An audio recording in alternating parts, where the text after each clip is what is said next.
Même à niveau mental, ça peut aider beaucoup.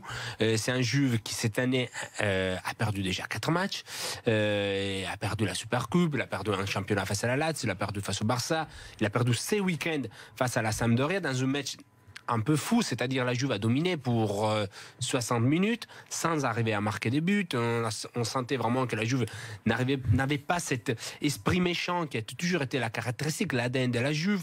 Il y a eu un sonnette d'alarme qui a sonné à la fin du match par Chiellini et aujourd'hui par Barzagli.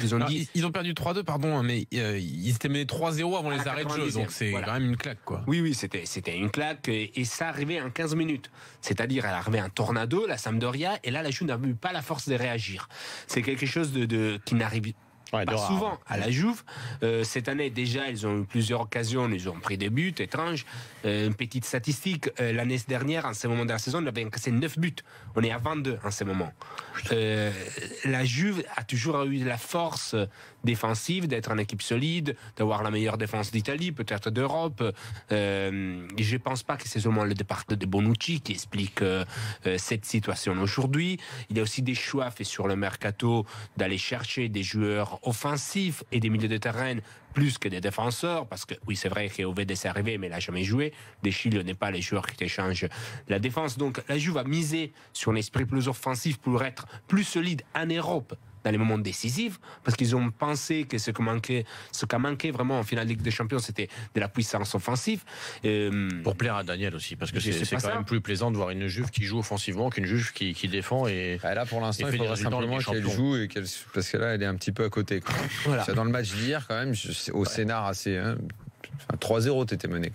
Voilà, et t'as déjà pris. Et quand j'ai dit qu'elle a pris 22 buts, souvent elle les prend 3. Elle a pris 3 de la Lazio, 3 du Barça, 3 de la Samp. Elle a pris 2 face à Genoa, face à l'Udinese, face à la Lazio en championnat. Mais parce que les mecs vieillissent derrière, et c'était les mêmes qu'on a retrouvés en équipe nationale, parce que tu connais le dicton mieux que moi, quand la Juve va, l'équipe nationale va, l'équipe nationale ne va pas bien, et je pense que cette Juve va être un peu à un virage aussi. Moi, je serais pas étonné qu'ils sortent pas de la poule. Il faudrait quand même que se passe quelque chose d'étrange. C'est pour ça que j'ai dit que... Enfin, excusez-moi, sur l'équipe d'hier, il y a un joueur qui était avec la sélection. Oui, mais tu vois, Buffon va sur les bancs parce qu'il faut quand même préparer déjà l'avenir des Chesney. Il ne faut pas lui faire jouer seulement le match en bois parce que quand même il faut lui comprendre que c'est lui l'homme choisi pour l'avenir. C'est vrai que c'est déjà l'effet qui est déjà arrivé à la Juve, ça montre quelque chose, mais s'il joue face à Benevento, face à Laspal, etc., c'est même pas lui donner les clés de l'équipe. Barzagli, qui après les 2 matchs avec la sélection, il reste sur les bancs. Il y a toujours Marchisio qui ne revient pas, etc. Donc il y avait quand même des joueurs qui ont fait leur sélection.